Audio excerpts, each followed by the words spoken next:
Thanks for joining us. Really. Thank you for having us. Yeah. All right. We have police with us tonight. So where did Officer Widener go? Okay. Officer Widener. Hello, I'm Officer Casey Widener. I work 49 Beat on the north side. Really all I have, I would say, is while our burglaries and our larcenies have gone down, our ag assaults, shots fired, have gone up. So we've had quite a few instances of shots fired, drive-bys, ag assault type cases here recently, along with the homicide that happened on Broadway. So we've had a lot of gun violence going on lately. Not sure what the deal is with that, but that's on the up. Aside from that, I've also noticed, I don't know if people are reporting it more or if it's happening more. They're reporting the scam phone calls. I don't know if people are giving out their information, but just as a reminder, don't be giving out your social security number, your birthday, anything like that over the phone. People don't need to know that information. If something seems off or weird, it is. Just don't be giving out that information to anybody. That's really what I got. Just the ag assaults and the scam calls seem to be up. Questions for Officer Widener? Not so much a question, but more of a comment. So I live near 13th and Broadway, and within 2 weeks, we have had gunshots go off in our back alley and near properties nearby. And I mean, it's slightly terrifying because you're home alone at night and 2 a.m. you hear them go off. And so I was wondering, what should we do in that instance? Should we call it in or what? Yes, absolutely. Even if you don't know where it's coming from, just giving your location and if it sounds close, far away. If you do happen to see anything, if you hear a disturbance, yelling before or after the shots are fired, anything that you can tell us will help. If you don't call, sometimes we don't know what's happening. We try to be everywhere, but unfortunately we can't be. So if we're not there and we don't hear them ourselves, then yeah, we need your guys' help to call them in so we can at least check. We look for shell casings, any damage to property, anybody injured, cameras. I mean, if any cameras have caught the incident. So for sure, if you're hearing them, definitely call. Thanks, Elena. Anything else for Officer Widener? About the scam emails, is there some place we send those so they can be traced, or do we just delete them and let them go? I would honestly say just delete them. A lot of them are coming from not even in the United States, so they're using something that's not in the United States, so they're not easily tracked. Okay. I would just say delete them. Okay, thank you. So this is not I guess it's kind of a report, but it's good news. We had our house painted recently, and the painters put a ladder up against the second floor and left it there for several days. And it's been 3 weeks ago, I guess. 3 officers showed up at like 2:30 a.m. running flashlights around the house. And it was because as one of them patrolled our little cul-de-sac, they noticed that ladder leaning up against the building, and it concerned them about a burglary. So I'm really thankful for the responsiveness. Glad it wasn't anything, but thankful that they took the time to check it out. Good. I'm glad to hear that. All right, Officer Chrisman. Yes, ma'am. I'm filling in for Officer Nate, who happens to be sick. So I'll give you the quick, the hot team update first. They had issued a couple of camping warnings over by the open door at 2nd and Topeka. and the Broadway corridor team came through and addressed those individuals that were camping. Turns out they had some warrants, as well as enough methamphetamine on them to be booked for distribution. So they're sitting in jail still. Since then, at least on Friday when I went by, that area has been fairly clear. And I will go into the stats in Old Town have been generally the same, with the exception of larceny to auto. They're up just 2 or 3. And we have had a few incidents where buildings been vandalized by BB guns. And I'm trying to track down the video and specific times. And I wanted to touch on the previous young lady's question on whether or not to call. When we have a time frame that's 10, 12, 14 hours long, it's very difficult to find video, and it takes us that long to look through it.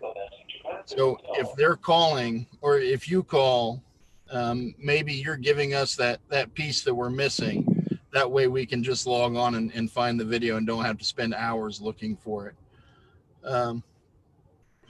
In closing, I want to talk about tomorrow. We start a 90-day kind of pilot program for the areas around downtown. And I think it will go from Hydraulic to Seneca, and then from Kellogg to Central. There's going to be myself and 3 other community policing officers that will be patrolling that area. Like I said, tomorrow's the first day, so I'm not sure exactly what that will look like. With that, I'll take any questions that you have. You have Go ahead. you have a specific agenda for that patrolling effort that starts tomorrow? Or can That's a good question. I think what I've been told is that it's going to be looking at crime trends right now. Like I said, the crime trends are larceny to auto, so we will be able to devote 4 bodies, just to looking for that. And also to get down into the weeds and talk to the people that are in the downtown, Old Town area, Delano area, see what problems they're seeing and what we can address as a department for them. Officer Chrisman, you're going to be on foot and bicycle? As long as the weather is not like it was last week. Yeah. So. Okay. Any other questions for Officer Chrisman? It's really for either one of you, but have we had any issues with anything around the polling sites with the election? Not that I've heard, but all of the polling sites are, when they become polling sites, those are all manned, or what's the word I'm looking for? It's county property at that point. So we may get the surrounding areas, we may get calls, but any calls at the polling sites would be a county response.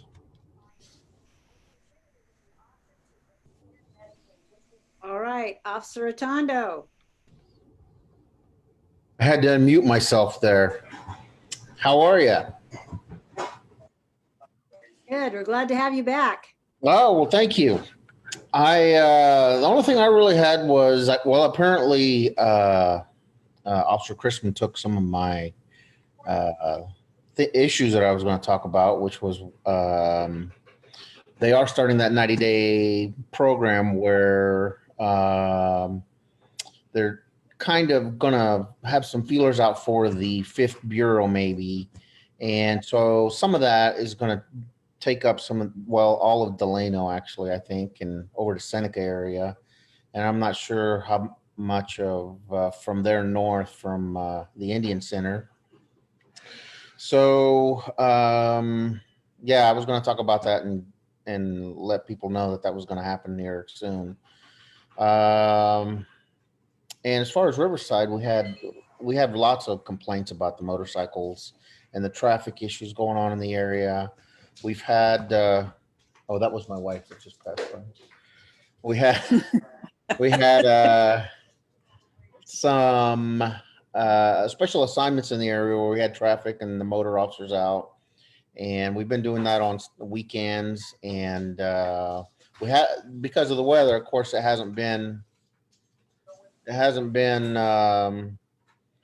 real cooperative towards us because they're not out. And I think that's going to change with the weather, that's going to keep them inside and for a little while. But I was thinking in the future that we want to do something with that parking lot, which is just to the west of the Indian Center. And I'm going to get with Jan Jarman and see what we can do, maybe posting it to keep the motorcycle riders out, and see if anything else we can do. Maybe put up some gates and keep traffic out. I don't know. I'll bounce some ideas off of different people and see what they think. But I want to prepare for this next summer because they're going to be out again and causing all kinds of ruckuses north and there in the Riverside area. So does anybody have any questions in reference to that? No? Questions? So thank you about the report on the motorcycle riders. I also Yeah. get lots of complaints about that. Yeah, I know. I've been getting those, and it's been terrible. And I've been stopping some of them, the ones that just go up to them kind of friendly because they're actually looking for you to try to pull them over, and they'll take off on you. So I'm handing them little flyers, and well, some of them asked me if there's anywhere else that they could go. And I think I talked about this in our last meeting. And it's just hard to find somebody that would be willing to take on that kind of responsibility and liability if they broke their head for Yeah. doing something terrible.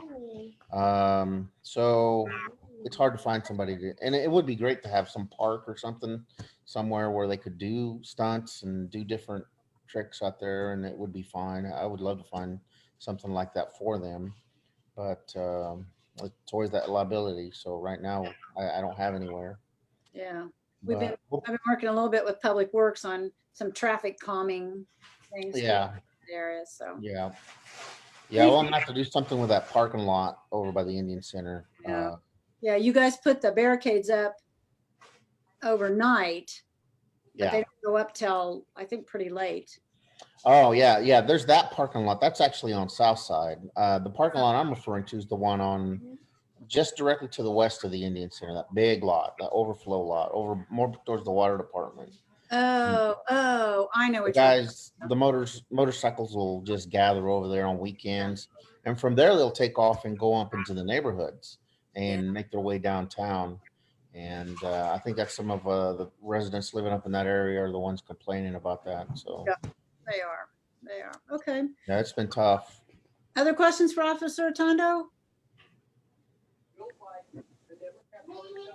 All right. Thank you for joining us. All right. Well, take care. You too. Bye. All right.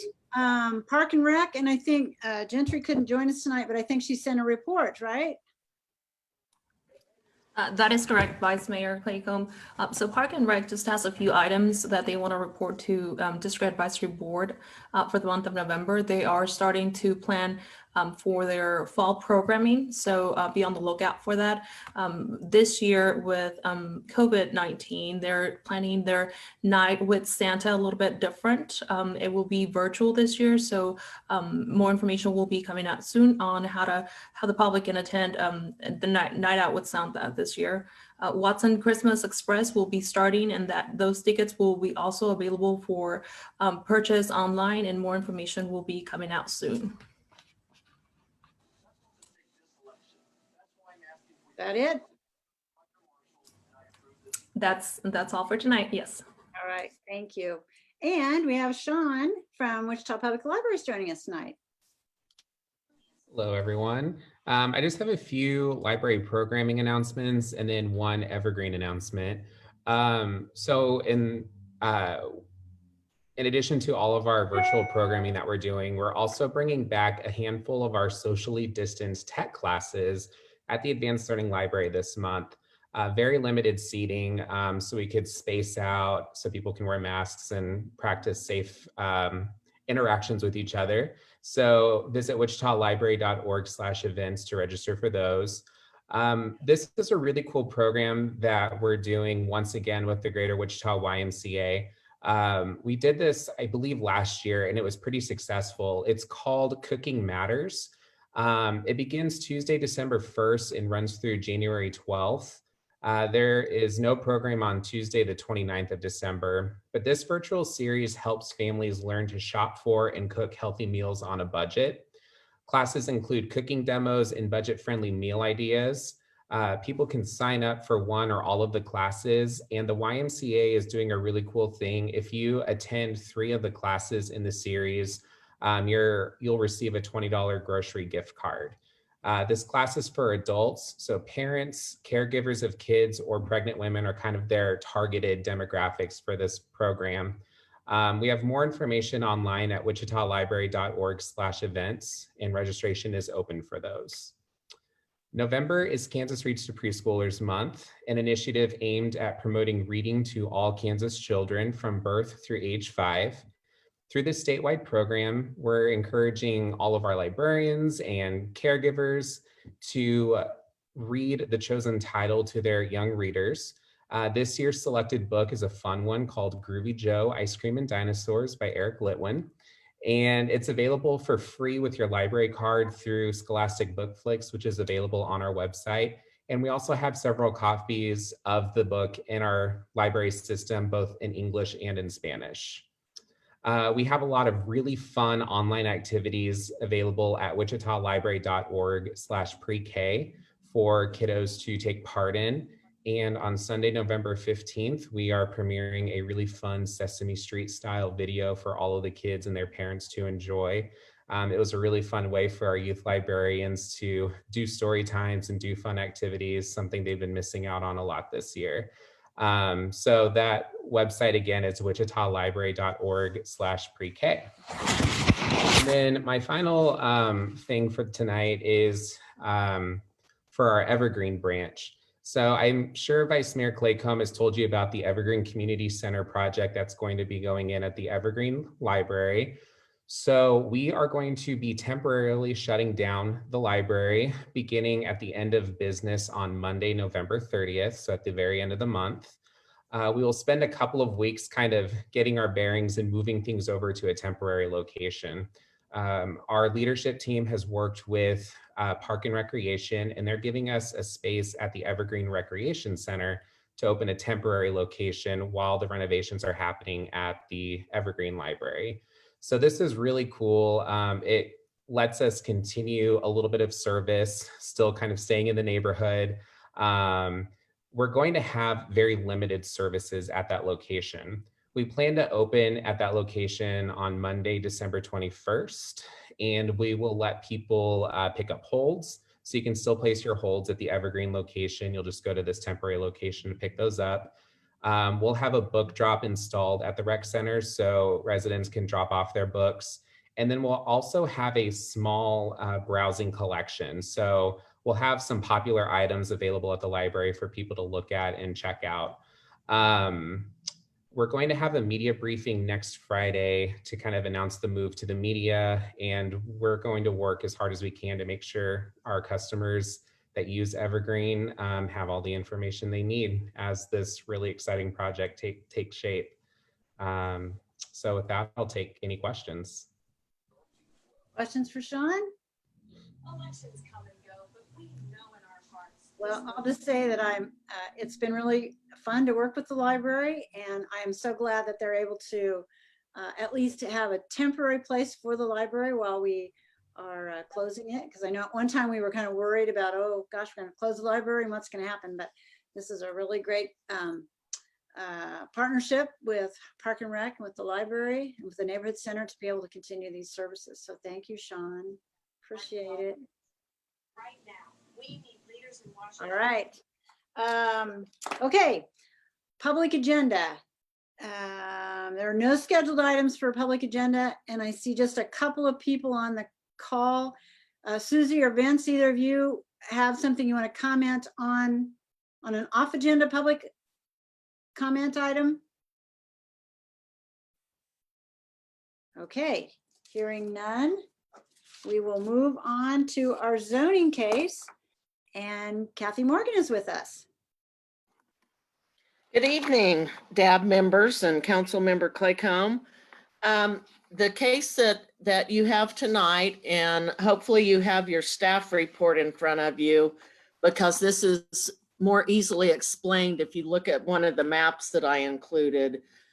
This is the Northwest Water Treatment Plant. This was originally established in that location at 21st and Hoover in 2016.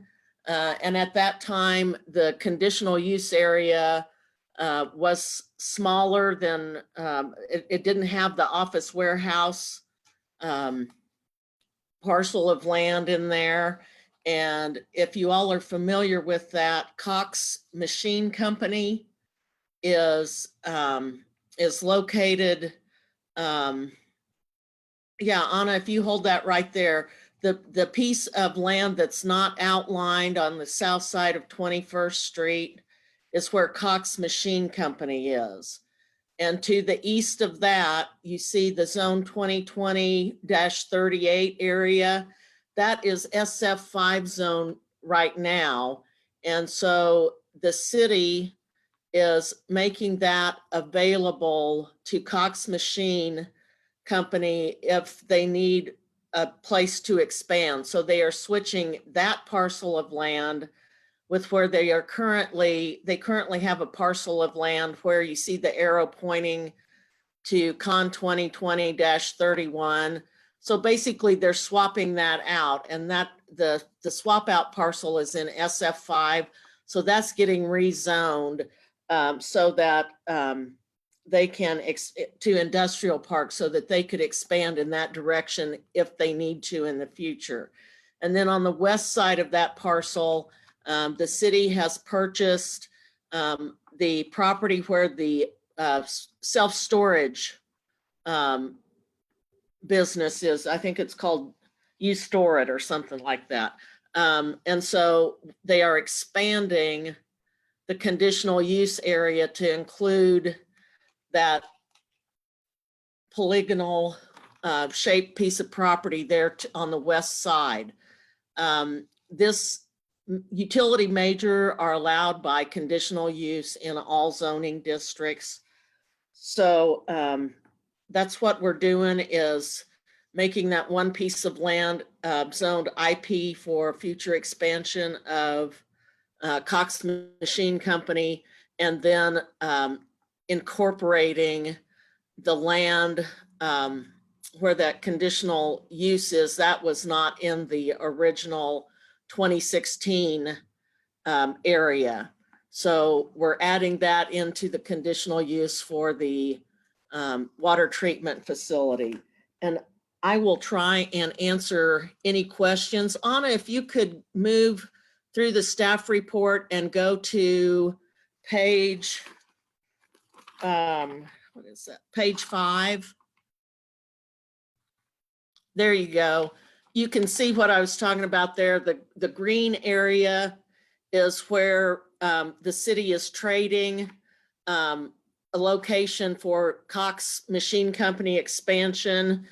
And then we're taking in that little rectangular piece just to the, on the corner south of that. That's going to be included in the new conditional use for the treatment facility. And then that little odd shaped piece on your bottom left-hand corner.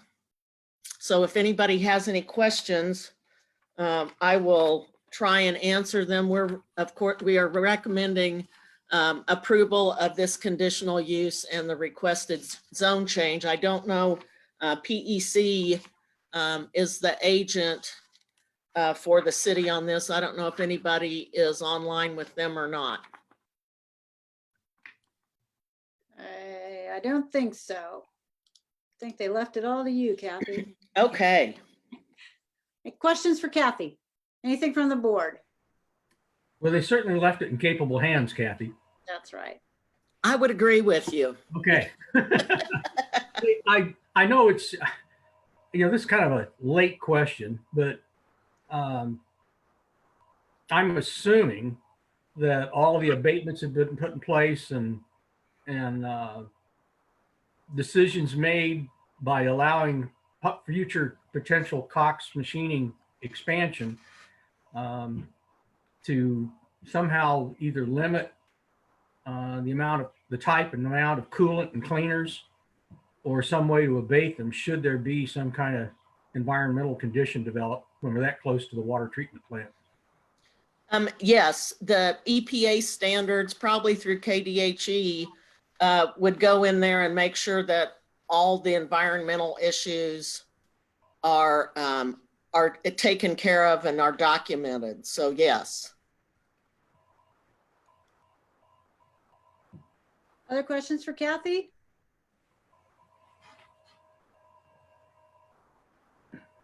All right. Again, we have a couple people not on the board that are on the call. Do you guys have any questions for Kathy, Susie, or Vince?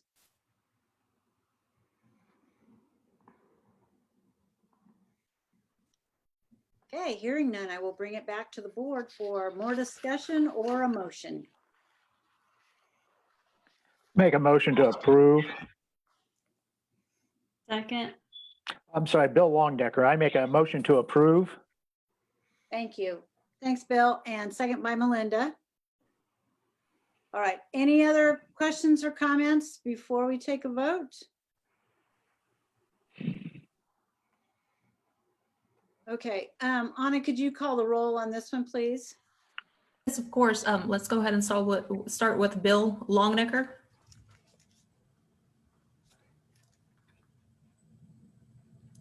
Bill, you're muted. Approve. Thank you. William Washburn. Approve. Thank you. Gregory. Approve. Thanks. Scott Lucas. It's an aye. Linda. Matney. Approve. Approve. Thank you. Sean Rojas. Approve.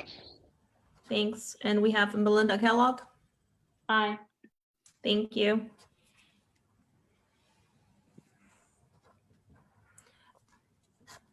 It looks like the vote, it becomes 6-1.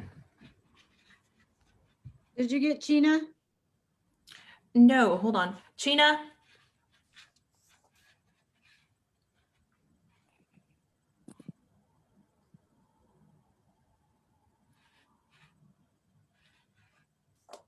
It looks like she is not present. Okay. Okay. 6-1 then. Thank you. All right. Thanks, Kathy. Yes, thank you. You guys have a happy Thanksgiving, and we'll probably be visiting with you December 7th. Okay. Thank you. All right. Good night. Good night. All right. Now we're to anything from the DAB, activities, events, resources, issues, concerns, anything DAB has to report? School is starting back up relatively soon for me. I'm going in person, so it's going to be interesting during COVID.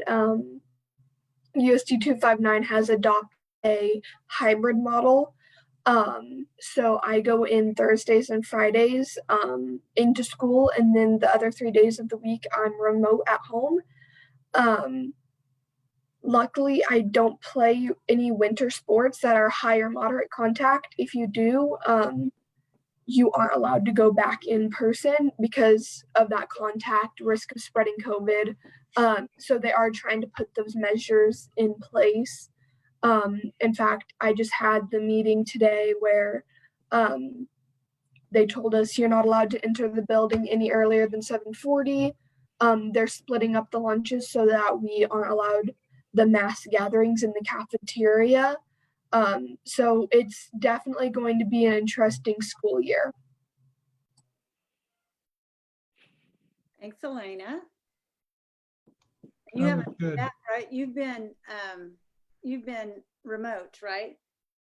Yeah, so from I think it was September 8th until now, I've been completely at home, which has been rough. it's been long days. You work on your computer all day, and then you have to do homework on your computer for another 2-3 hours. So it definitely is weird being at home all the time. But I did have my golf season, and I was really lucky to have that. North actually won a couple of tournaments. We got first place. And that's been like the first time in 25 years that North has won a golf tournament. So we have something going for us there. Good deal. That's great. All right. Any other reports from the DAB? Just a quick update. Benjamin Hills Pleasant Valley Neighborhood Association is canceled turkey bingo, which is usually kind of a big thing in the community. Looking for some potential alternatives.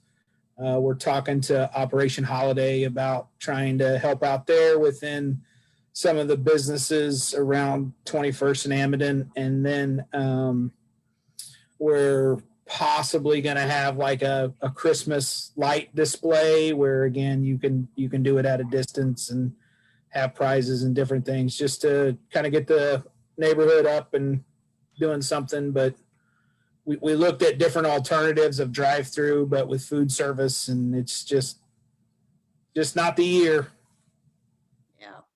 Yeah. Thanks, Scott. Any other neighborhood reports or events you want to announce? Anything? All right. Well, I have a couple of things for you. Just to report back to you on some zoning cases.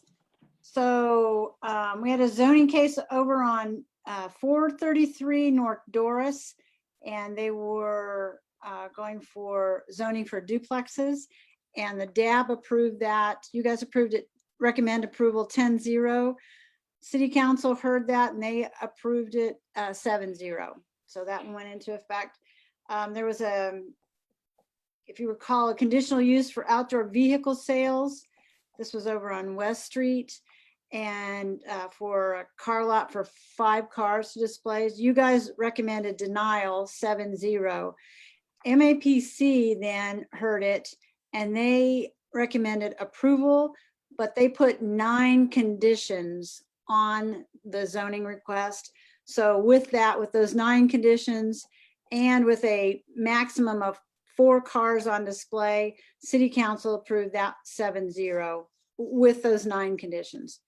You heard a case moving single family to 2 family on 238 North Anna, rezoned for duplexes. You guys recommended approval 10-0. City Council approved 7-0. And then finally, a conditional use to allow a daycare at 2109 North Jackson. You guys recommended approval at 9-0. That was a daycare in a church. You guys recommended approval 9-0. That one didn't have to come to City Council. MAPC approved it, and so that one was approved also. So just my latest report on all the zoning cases that we have seen so far. And then I want to remind you, if you've not voted, please get out and vote tomorrow. It's the last day. So get out and vote. You can see I have my little sticker on. I voted last week, so I early voted. I went down to the Sedgwick County Courthouse, and I just watched across the street from City Hall, and it was a steady stream of people the whole time I was there. But I have to say they did a really nice job of social distancing and making sure that the poll workers were behind plexiglass and could handle everything. And so it was a very good experience, and I got through in, I don't know, probably 10 minutes, but from start to finish, so not too bad. And then our next meeting, we have it listed here on December 7th, but I saw an early warn notice today for a case for us to see one on November 18th. I saw that right before I came into the meeting. So we'll need to double check that. Okay, yeah, I believe that was the early warning notice for December, but I'll double check that. Okay, because they have listed DAB hearing on 11/18. So I don't know. So anyway, we'll check that. So keep a hold on November 18th. in case we have a case. And then for sure we'll have a meeting on December 7th. So watch, Anna, if you'll send out a note as soon as you find that out, just to let them know that if we do have a mid-month. Okay. Yes, of course. I'll go ahead and send that out tomorrow so you guys can go ahead and schedule that on your calendar or free up that space. Yeah, whichever. All right. Anything else for the good of the order? Well, I appreciate you all spending time with us this evening and hearing the zoning case. And we will see you next time. All right, we are adjourned. Good night. Bye.